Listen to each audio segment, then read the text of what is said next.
حامدا ومصليا أما بعد فأعوذ بالله من الشيطان الرجيم بسم الله الرحمن الرحيم لا يحب الله الجهر بالسوء من القول إلا من ظلم وكان الله سميعا عليما. معزز و مکرم مصلیان کرام اور خواتین اسلام،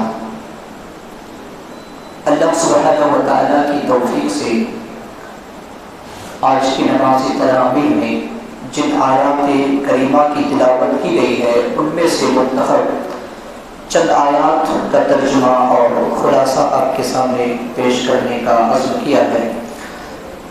اللہ رب العالمین نے فرمایا کہ لا يحب اللہ الجہر بالسوء من القول. اللہ رب العالمین کسی برائی کے ساتھ کسی بھی بات کو ظاہر کرنا یا اظہار کرنا پسند نہیں فرماتا. الا من ظلم، مگر مظلوم شخص کو اجازت ہے. وَكَانَ اللَّهُ سَمِيعًا عَلِيمًا، اور اللہ رب العالمین خود سننے والا اور جاننے والا ہے. برائی کے ساتھ کسی بات کا اظہار کرنا، یہ بات اللہ رب العالمین کو پسند نہیں ہے. پہلی بات تو برائی اللہ کو پسند نہیں ہے. دوسری بات، برائی کا اظہار کرنا یعنی کھلم کھلا برائی کرنا، اس بات کو بھی اللہ پسند نہیں کرتا.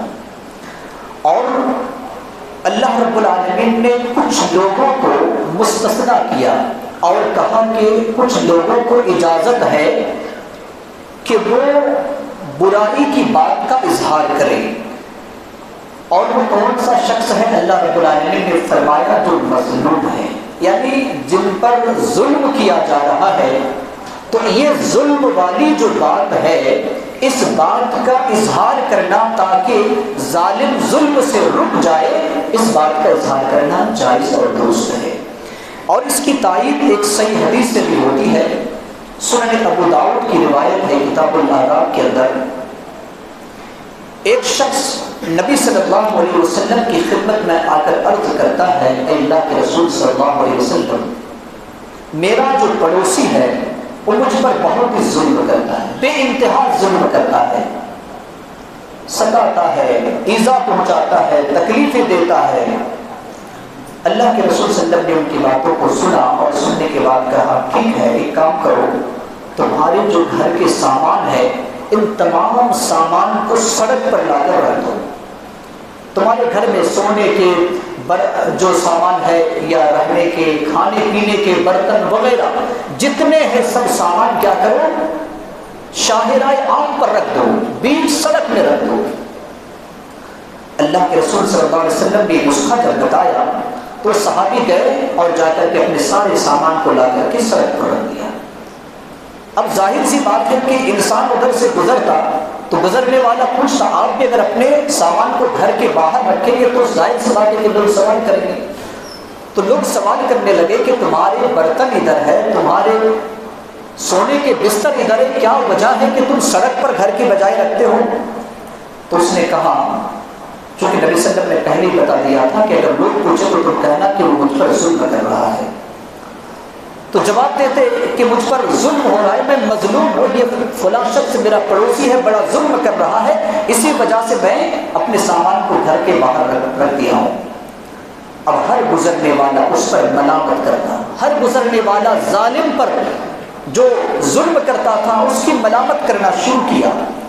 آخر میں آ کر کے وہ بندہ اس بندہ سے مظلوم سے کہہ رہا ہے کہ بھائی ایک کام کرو، میں تجھے آج سے ایذا نہیں پہنچاؤں گا، آج سے تکلیف نہیں پہنچاؤں گا، تم اپنے گھر میں سامان لے جا کر کے رکھ دو. تو اللہ رب العالمین نے کہا کہ اگر کوئی مظلوم ہے تو مظلوم کے ظلم سے بچنے کے لیے، مظلوم پر جو ظلم ہوتا ہے ظلم سے بچنے کے لیے برائی کی بات کا اگر اظہار کیا جاتا ہے تو اللہ رب العالمین نے اس کی اجازت دی ہے. قوم موسیٰ جو روئے زمین کے امت محمدیہ سے پہلے بہترین قوم تھی لیکن بدترین قوم کا ذکر اللہ رب العالمین نے کیا ہے کہ یسألوک اہل الکتاب ان تنزل علیہم کتابا من السماء.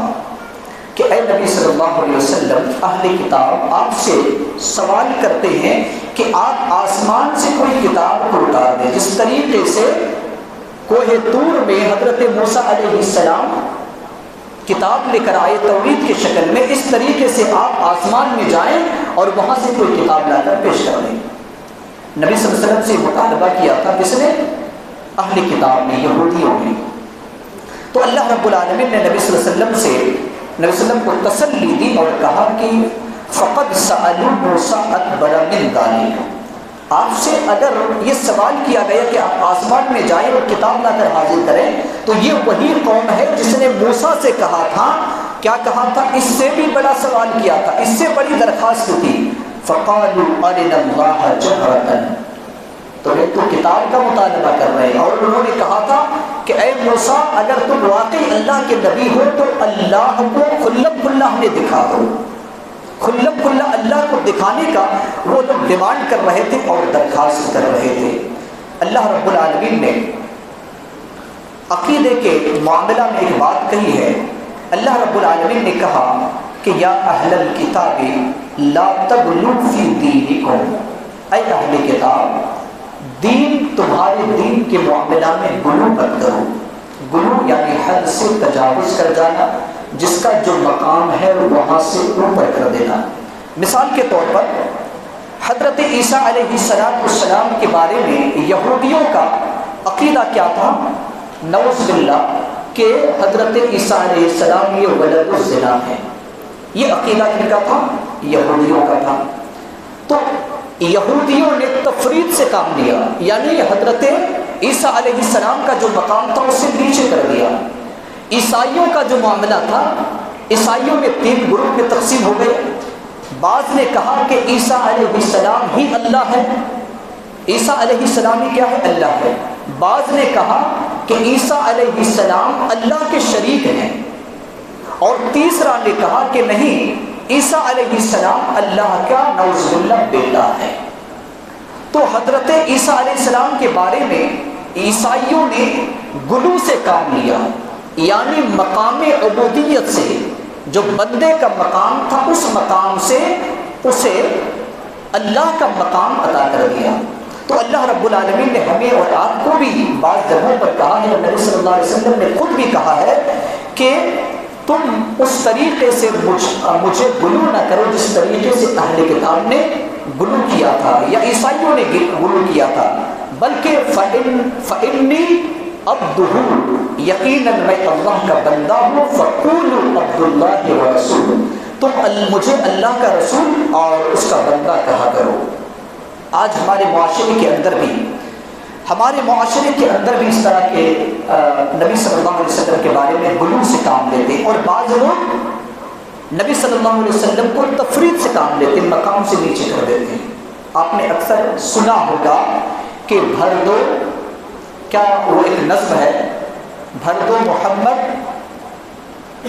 کیا ہے وہ نظم؟ آپ لوگوں نے کسی کو یاد ہے؟ بھر دو جھولی میری یا محمد، لوٹ کر میں نہ جاؤں گا خالی۔ یہ کیا مطلب ہے؟ بھر دو جھولی میری یا محمد، میں لوٹ کر نہ جاؤں گا خالی۔ اس کا مطلب کیا ہے؟ کہ نبی صلی اللہ علیہ وسلم سے مطالبہ کر رہے ہیں کہ ہمارے دامن کو بھر دیں۔ نبی صلی اللہ علیہ وسلم ہمارے درمیان میں نہیں ہیں، تو گویا کہ جب وہ قبر میں مدفون ہو گئے ہیں، لیکن کچھ مسلمانوں کا عقیدہ ہے کہ ابھی بھی وہ کچھ عطا کر سکتے ہیں، ابھی بھی کچھ عطا کر سکتے ہیں، اسی وجہ سے وہ اس طریقے سے دعائیں کرتے ہیں۔ آج ہمارے معاشرے کے اندر نبی صلی اللہ علیہ وسلم کے ساتھ تفرید سے کام لینے والے بھی موجود ہیں۔ مثال کے طور پر اگر آپ کہیں کہ یہ اللہ کے رسول صلی اللہ علیہ وسلم کی حدیث ہے اور صحیح حدیث ہے، تو جواب کیا آئے گا کہ صحیح حدیث ہے، نبی صلی اللہ علیہ وسلم کا عمل ہے، لیکن ہمارے امام کے خلاف یہ عمل ہے، اسی لیے ہم نبی صلی اللہ علیہ وسلم کی بات نہیں مانیں گے۔ گویا کہ نبی صلی اللہ علیہ وسلم کا جو مقام تھا وہاں سے نیچے کر دیا، تو کہنے کا مطلب یہ ہے کہ دین میں غلو بھی جائز نہیں ہے، جو جس کا مقام ہے اسی پر رکھا جائے، نہ اس سے اوپر کیا جائے، اور اگر آپ نیچے کرتے ہیں تو یہ تفریط ہے، اور اسلام میں تفریط کا بھی مقام اللہ رب العالمین نے نہیں دیا ہے۔ لہٰذا ہماری اور آپ کی ذمہ داری ہے کہ ہم اور آپ کتاب و سنت کے مطابق عمل کریں، اور جس طریقے سے عقیدہ کتاب و سنت کا ہے اسی طریقے سے ہم اور آپ اس کے مطابق عمل کریں۔ اور یہاں پر ایک بات جو حضرت عیسیٰ علیہ السلام کے بارے میں کہی گئی ہے، عیسائیوں کا کیا عقیدہ ہے، مثال کے طور پر حضرت عیسیٰ علیہ السلام کے بارے میں کہ ان کو ہم نے قتل کر دیا ہے، اور قتل کرنے کے بعد اس کو سولی پر جو ہے چڑھا دیا گیا ہے، اور آپ اکثر جو ان کے کلیسا ہے، عیسائیوں کے جو عبادت خانے ہیں، چرچ ہے، اس میں آپ دیکھیں گے کہ اس طریقے سے جو ہے نشان بن کر ہے۔ لیکن اس کا معاملہ کیا ہے؟ بتایا جاتا ہے کہ جس وقت حضرت عیسیٰ علیہ السلام کو یہودیوں نے مارنے کا پلان بنایا اور پوری تیاری کر لی، اور حضرت عیسیٰ علیہ السلام کو بھی معلوم ہو گیا کہ مجھے قتل کر دیا جائے گا، اس وقت بتایا جاتا ہے کہ حضرت عیسیٰ علیہ السلام کے ساتھ ان کے پاس تقریباً 14 یا 15 لوگ موجود تھے یا 17 لوگ موجود تھے۔ تو حضرت عیسیٰ علیہ السلام نے کہا کہ تم میں سے کون ایسا شخص ہے جس کو اللہ رب العالمین یہ میری شکل عطا کرے گا اور مجھے آسمان میں اٹھا لے گا، میری شکل عطا کر کے اس انسان کو شہید ہونا پڑے گا۔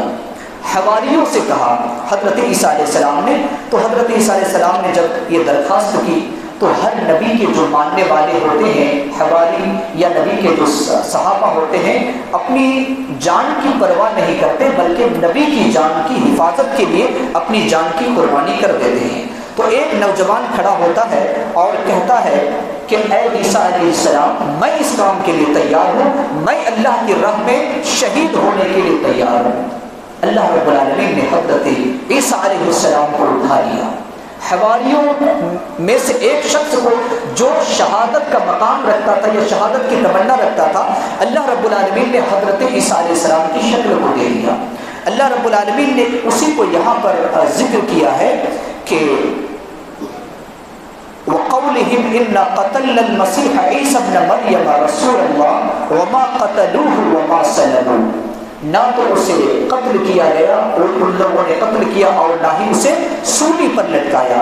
آخر میں اللہ رب العالمین نے کہا وما قتلوه یقینا، یعنی حضرت عیسیٰ علیہ السلام کو ہرگز قتل نہیں کیا گیا، یقینی طور پر قتل نہیں کیا گیا۔ پھر کیا ہوا؟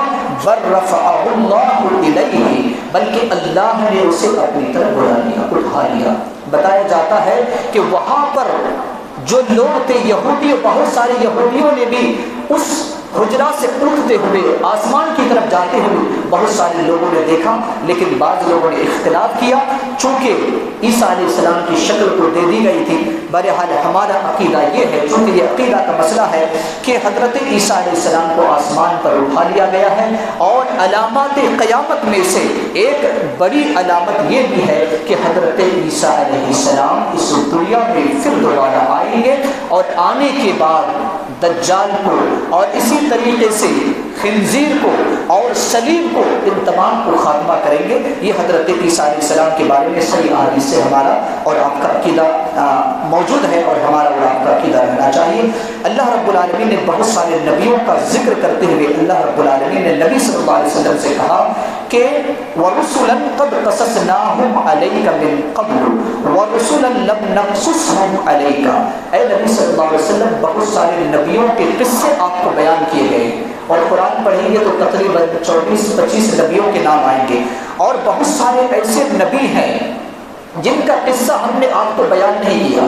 ایک سخت ضعیف بلکہ موضوع حدیث کے اندر یہ بات ہے کہ 1,24,000، اور بعض روایت سے پتہ چلتا ہے کہ 8,000 نبی ہیں، لیکن محدثین اکرام نے اس حدیث کو سخت ضعیف قرار دیا ہے۔ لہٰذا جتنے بھی نبی آئے ہیں اس روئے زمین کے اندر، ہم ان تمام نبیوں پر ایمان رکھتے ہیں، عقیدہ رکھتے ہیں۔ اللہ رب العالمین ہم تمام لوگوں کو کتاب و سنت کے مطابق زندگی گزارنے کی توفیق عطا فرمائے، ہمارے عقیدے کی اصلاح فرمائے، ہمارے صوم اور صلاۃ کو اللہ رب العالمین قبول فرمائے، ہماری صدقات و فرمائے